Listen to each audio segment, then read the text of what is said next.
So I'm here with Morgan from Wires. We're going to be looking at one of the koalas today called Molly, who Wires is looking after and rehabilitating. And so can you tell us a little bit about Molly today? Yes, so Molly's an 8-year-old female koala that has come in quite sick with chlamydia. She's been doing pretty well. So we're sort of getting towards the end of her treatment now, and we're really hoping that we've been able to knock this chlamydia over for her. And when that's done, then we can release her back where we caught her from. What are we going to be doing with Molly today? Okay, so today we'll go in and I've already done the less glamorous work this morning, which is picking up poo and counting it. So is that what this is here? Yeah, so this is our day-to-day running board, because we have several members that will come in and do a day each and just write, the date, how many pellets they get each day. It's something that we look at very closely. So it gives us a bit of an early warning system if there's going to be a problem with the gut, and particularly with koalas, the gut is really the key. And if we start to lose that, then we have big problems. So pellets, counting and looking at the quality of poo is a day-to-day thing that we have to do. So not very glamorous, but it's a really important part of looking after koalas. So you're going to see she's probably going to be a bit sleepy today in there.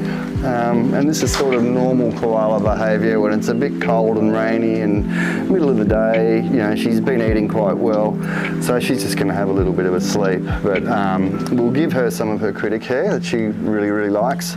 So I'm sure that. So it's critter care is a supplementary feed designed for koalas that aren't feeding. So it is a complete food, but we always use it here as a supplement to the normal diet, just to give them more calories and try and keep the weight gain going well, and they love it. They love it. It's like a delicious little treat for them. Yeah, it is indeed. Yeah, exactly. Yeah, so this is the critter care. So this is made by Vetafarm, and it's designed specifically for koalas. So she eats a combination. Obviously, we give her the critter care as a supplement, and we mix probiotics in with this critter care in the hope that it might help with her gut bacteria. And other than that, so she eats a variety of eucalyptus species. We also throw into the mix plants like callistemon, which is bottle brush, and sort of paper barks, melaleucas, which are sort of like medicinal plants for them. So a lot of people don't realise that they actually eat stuff which is non-eucalypt as well. Well, look, I think they tend to think it's probably came in with the livestock when the settlers arrived.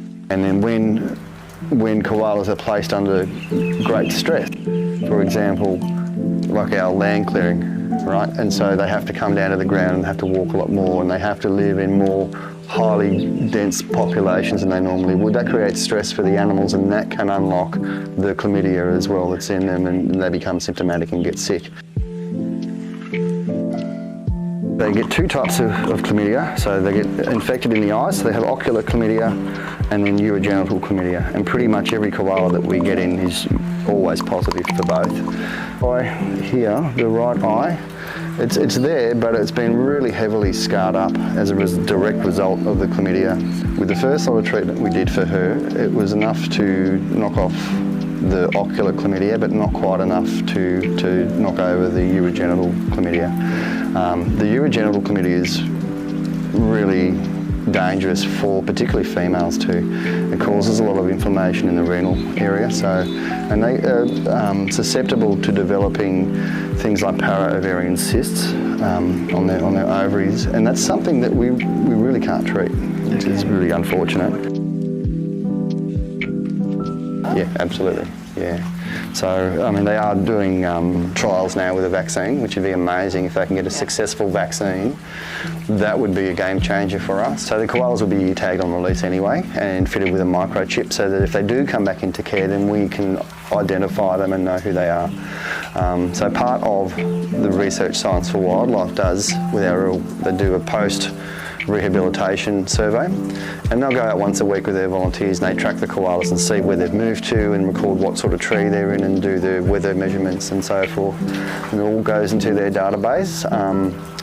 Because the thing is that there's so much about these animals that we just don't understand still, and so organisations like Science for Wildlife are sort of on the cutting edge of a lot of the koala research that's happening at the moment. Certainly the biggest single threat to koalas is land clearing. Yes.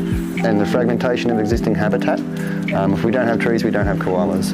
And certainly in New South Wales, where we are, they are at real risk of becoming extincted in the next couple of decades. So we just can't let that happen. You know, we have to do more to stop that from happening, because once we lose them, then that's it. Yeah. They're gone. So, and people like to talk about, oh, we could look at repopulating, but you've lost all that genetic stock. Yeah. And so, you know, really the way to do it is to not have them go extinct in the first place and look after what we have left. Exactly right. So, you know, with the natural weather events that we're seeing and how these are increasing in intensity, that's another problem in the mix for koalas as well.